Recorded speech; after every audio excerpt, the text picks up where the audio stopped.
What's up, beach anglers? Welcome back to another episode of What's Happening Surf Fishing. Today's question comes from Benny Sims, and it's about wind direction. Wind direction can be a great ally, guys, and it can be our enemy. What direction is that wind coming, when is it coming, and what speed it's coming are all key factors on choosing whether to fish or stay home and watch Panhandle Salt videos.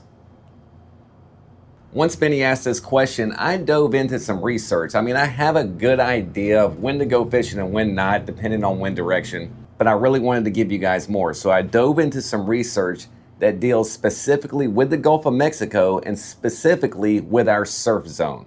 And this is going to be a great episode, guys, to take notes or to save to reference back on later. Let's start with a post-front north wind. When most surf anglers around here, we see a north wind, we think, it's not gonna be that great.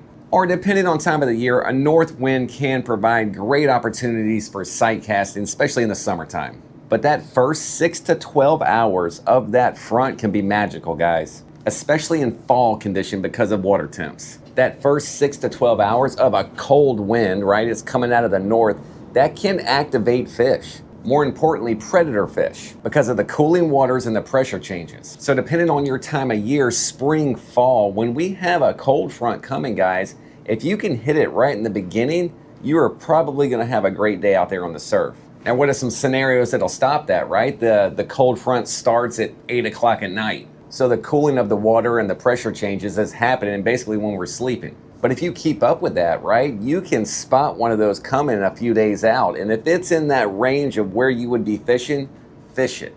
I'll use systems like Smart Spots here, and you'll be able to see when those winds are shifting. Like we got one coming up here, right?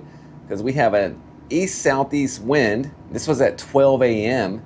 And then it kicks into north today at 4 p.m. A few hours into this, that would be a great time to go fishing. And again, though, you have to determine what season you're in, right? Like we're in winter. So that north wind is just gonna make the water temps colder, not cool them off. That's what we're looking for in those spring and fall months with that north wind, is to cool those water temps. What's the magical number for Pompano, guys? 68 to 72. So you can get those hotter days in spring and fall where that water temp might be up to 75, 76, but that north wind might drop it back down to 72, 71. A good stiff north wind will drop the Gulf of Mexico, especially in the surf zone, down 10 degrees, guys. Let's talk about the wind shift, and this goes for all seasons. When we've had a steady wind in one direction for days, let's say it's just been pushing straight east for 3 days, then we get a sudden shift south, that is fishing gold, especially when the wind's coming from offshore to onshore. Why? Because that sudden change in wind direction, it'll dislodge everything those fish are feeding on. Crabs, coquina clams, sand fleas, shrimp. You have an east push and all of a sudden it comes strong south, that bottom is gonna churn up. It's gonna leave all those floaties for the pompano to come in and feed on. Watch for those sudden wind changes, guys, and then target like an hour or two into that. You gotta give it time to get churned up. The calm before the storm, right? We've all heard that term. These fish will sense a storm is coming and their instinct is to eat. Why? Because they know they're about to be dealing with rougher conditions, rougher water, which is gonna make it more difficult to find food. We're dealing with a lot of sight feeders. So that calm before the storm will usually activate feeding. Again, use your weather apps, use your mapping system to figure out when those storms are gonna hit, try to target right before that.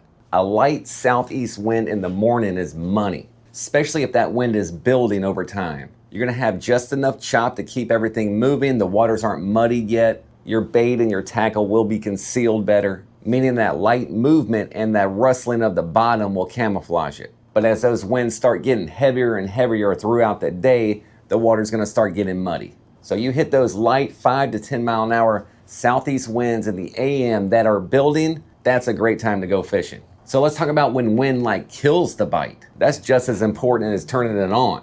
So obviously we all know those strong onshore winds, day after day, it's gonna create mud. We're gonna be dealing with a lot of catfish. Anything in that 20 mile an hour range, guys, onshore winds, I stay away from. Are they fishable with certain gear like Spudniks and things like that? Yes. But if I'm constantly fighting off those bottom feeders, then I can't keep a line in the water anyway to catch what I want. Plus the murky conditions aren't gonna allow those pompano to find our bait. And then of course, guys, those perfect, clear, beautiful glass days that all the tourists love. Like, wow, it's so beautiful out here. And we're like, ugh.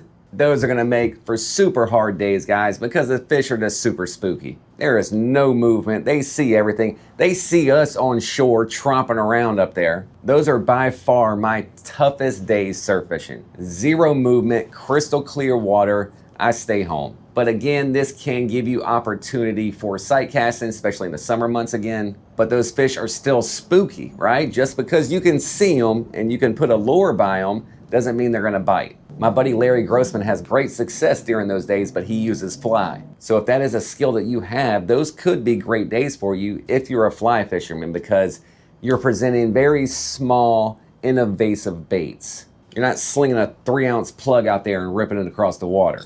And that can be some of the most frustrating fishing, guys, when you can actually see the fish and they won't bite. Let's talk about a few tactics to keep in mind also. Those strong wind churn current days, switch up your tackle, guys. Oranges and chartreuses. You need some sort of silhouette showing in those churned waters. Gold works well also. And on those post-front north wind days where the fish are active, but they could be spooky because we don't have so much churn, lengthen your leader and downsize your hook size, downsize your bait. Get rid of the floats, use beads or just a naked hook. Like, they're gonna be active, but with that north wind in the Gulf, it's gonna lay things flat. You might have a little turbulence, but nothing like winds coming from the south or east. Wind direction, wind changes, all of it, guys. It's neither like our enemy or our savior, but understanding it and understanding when to go and when not to go and what to do when you go can greatly increase your catches, guys. There's no one perfect wind that's like, this is the wind you gotta go fishing. It's about understanding the changes, understanding the season that you're in, being smart about your tackle selection, and really, guys, just taking notes over time, right? Keep a log. Another plug for Salt Strong here is I use their smart spots, and when I get a catch, I take a picture of it, because I'm taking pictures anyway out there, right? Then I'll upload that into the community, and it creates a catch log for me. I don't have to do nothing. I post a picture, I write a post, and I select pin location, and my smartphone will send it the location I was at when I took that picture. Now I can look back on these catches a year later and see exactly what the wind was doing, what time I was fishing, the tide, the weather, everything. The days of the notebooks are long gone, guys. The Gulf of Mexico has a shallow ocean shelf, guys. So these wind changes, they will turn or turn off fish very quickly. It's not like we're dealing with a lot of water. I did a lot of research on what fish see recently because we have a new leader line coming out. And all my research was in 2 to 6 foot of water. That's about all we're fishing, guys. Once you get out past that second bar, I think we drop down to about 12 to 17 feet. That's it. So what we are fishing is 2 to 6 foot of water, and sometimes it's not even 6. So in that shallow of water, wind shifts like we're talking about are dramatically gonna turn them on or turn them off, and quickly. Benny, I hope that was helpful, buddy. I hope I answered some questions for you. Again, this will be a good episode to save and look back on, guys. This is the time we start commenting, guys. What would you like answered on our next What's Happening Surf Fishing? Leave some comments here, and if I think it's a question that more people might have, we'll go ahead and do an episode on it. As always, guys, thanks for the continued support here at Panhandle Salt. We'll see you guys on the next one.